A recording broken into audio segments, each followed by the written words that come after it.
ಆ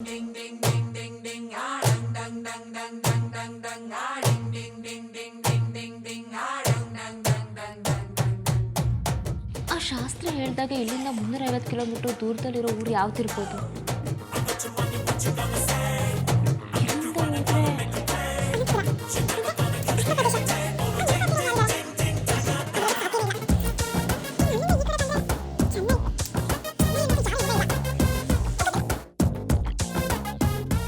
ಏನ್ ಹುಡುಕ್ತಾ ಇದ್ದೀರಾ? ಹಾ, ಮ್ಯಾಪ್ ಇಟ್ಕೊಂಡು ಕೆಲವ್ರನ್ನ ಮಣ್ಣು ಮಾಡೋದಕ್ಕೆ ಜಾಗ ಹುಡುಕ್ತಿದ್ದೀನಿ. ನಿಮ್ಮನ್ನ ಅದಕ್ಕೆ ಮ್ಯಾಪಲ್ಲೆಲ್ಲ ನೋಡೋದು ಬೇಡ. ಹರಿಶ್ಚಂದ್ರ ಘಾಟಿಗೆ ಹೋದ್ರೆ ಸಿಗುತ್ತೆ. ಏಯ್, ಸುಮ್ಮನೆ ಕುತ್ಕೊಳ್ಳ. ನೀವೇನ್ ಹುಡುಕ್ತಿದ್ದೀರಾ ಅಂತ ನಮಗೆ ಗೊತ್ತು. ಏನು? ಸ್ವಾಮೀಜಿ ಹೇಳಿದ ಜಾಗ ಎಲ್ಲಿ ಬರುತ್ತೆ ಅಂತ ಯೋಚನೆ ಮಾಡ್ತಾ ಇದ್ದೀರಾ?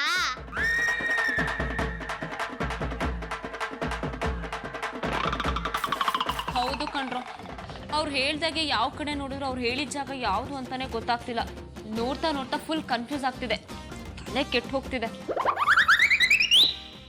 ಏ ಅನ್ನಿ, ಈ ಆಂಟಿಗೆ ಸರಿಯಾಗಿ ಗೊತ್ತಿಲ್ಲ ಅನ್ಸುತ್ತೆ. ನಾವ್ ಹೆಲ್ಪ್ ಮಾಡೋಣ. ಓಕೆ, ಟೈಮ್ ಸರಿಯಾಗಿ ಸ್ಕೂಲಿಗೆ ಹೋಗಿದ್ರೆ ಇವತ್ತಿದೆಲ್ಲ ಗೊತ್ತಾಗ್ತಿತ್ತು ತಾನೆ. ಹೋಗ್ಲಿ ಬಿಡಿ. ಏ ಅನ್ನಿ, ನಾವ್ ಈ ದಡ್ಡಿ ಆಂಟಿಗೆ ಹೆಲ್ಪ್ ಮಾಡೋಣ. ಓಕೆ ಸರಿ, ಹಾಗಾದ್ರೆ ಮ್ಯಾಪ್ ಅಲ್ಲ ಊರು ಎಲ್ಲಿ ಬರುತ್ತೆ ಅಂತ ತೋರಿಸು. ನಿನಗೆ ಮ್ಯಾಪ್ ನೋಡಿದ್ರೆ ಅವ್ರು ಹೇಳಿದ ಜಾಗ ಯಾವುದು ಅಂತ ಗೊತ್ತಾಗತ್ತಾ? ಓ, ಸೂಪರ್ ಆಗಿ ಗೊತ್ತು. ಇದೇನ್ ದೊಡ್ಡ ವಿಷಯ, ಪಟ್ ಅಂತ ಊರನ್ನ ತೋರಿಸ್ಬಿಡ್ತೀನಿ. ಇದು ಬೆಂಗಳೂರು. ಇಲ್ಲಿಂದ ಪಶ್ಚಿಮ ದಿಕ್ಕಿಗೆ 360 ಕಿಲೋಮೀಟರ್ಸ್ ಅಂದ್ರೆ ಅನಿ, ಇದು ಅಮ್ಮನೂರು ಅಲ್ವೇನೋ? ಹೌದು ಕಣೆ.